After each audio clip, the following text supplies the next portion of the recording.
O Supremo Tribunal Federal definiu agora situações em que familiares vítimas de tiroteio durante operações policiais podem ser indenizados. O Paulo Ricardo Sobral tem mais detalhes e explica melhor isso para a gente. Diga, Paulo. Bom dia, Mário. Bom dia, Fabiola. Bom dia para você que nos assiste. Essa decisão que foi discutida ontem no Supremo Tribunal Federal, ela engloba principalmente os tiroteios em que envolvam operações policiais. Por quê? Porque vai caber parte do governo fazer essa indenização a essas famílias, os governos estaduais. Então precisam ser operações que envolvam as polícias estaduais, polícia militar ou polícia civil. Para a gente entender melhor como é que funciona essa decisão, nós vamos conversar com a advogada Kelly Andrade, que é presidente da OAB lá de Cariacica e que é nossa parceira aqui no Bom Dia Espírito Santo, sempre ajuda a gente a entender melhor essas decisões da justiça. Obrigado pela participação aqui. Doutora, vamos começar logo explicando se essa decisão, por ter sido discutida no STF, ela já está valendo e de que forma ela funciona, levando-se em consideração que precisam ser operações que contem com a participação das polícias, das forças policiais do Estado. Bom dia. Bom dia, Sobral. Bom dia, Mário, Fabiola e todos que nos assistem. Essa decisão do STF ela tem repercussão geral.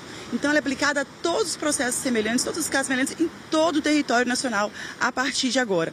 É uma decisão muito importante, porque ela responsabiliza o Estado, ainda que não haja uma perícia conclusiva sobre a origem do disparo. Até então, cabia à vítima comprovar isso, né? Esse caso emblemático que gerou esse julgamento que ocorreu ontem é um caso de 2015, do Rio de Janeiro, em que Vanderlei Albuquerque, dentro da sua casa, morreu vítima de um disparo ocorrido numa operação policial no Complexo da Maré. Nesse caso dele, especificamente, houve uma condenação de indenização à família, aos pais dele, em R$200 mil e ao irmão em R$100 mil. Além da despesa com funeral e uma pensão vitalícia. Então, a indenização ela varia de caso a caso, mas é importante colocar que agora cabe ao Estado comprovar que não foi dele o disparo. Aquilo que a Justiça chama de inversão do ônus, né? Mas aí, doutora, só para a gente deixar bem claro, então.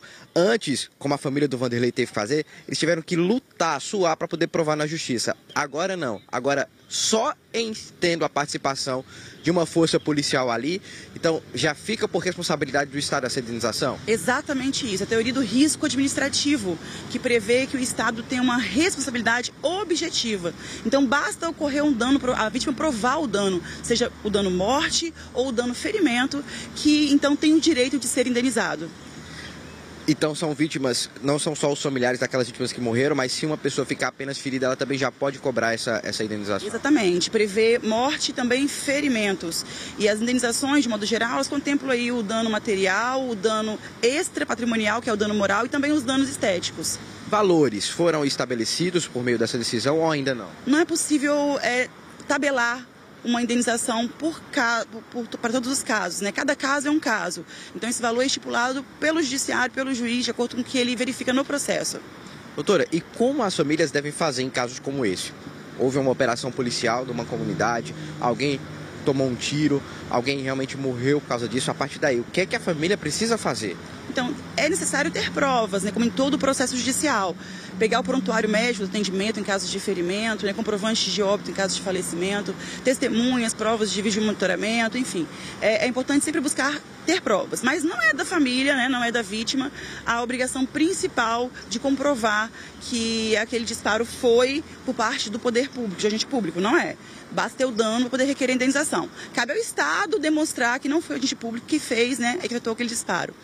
Doutora, nos últimos dias a gente viu aqui em Vitória, especificamente, na região do bairro Itararé, houve confrontos entre facções criminosas que geraram tiroteios. Nesses casos, onde não há participação da polícia, essa lei não se aplica, essa decisão não se aplica. Não se aplica. Ela é exclusiva para esses casos de operações policiais.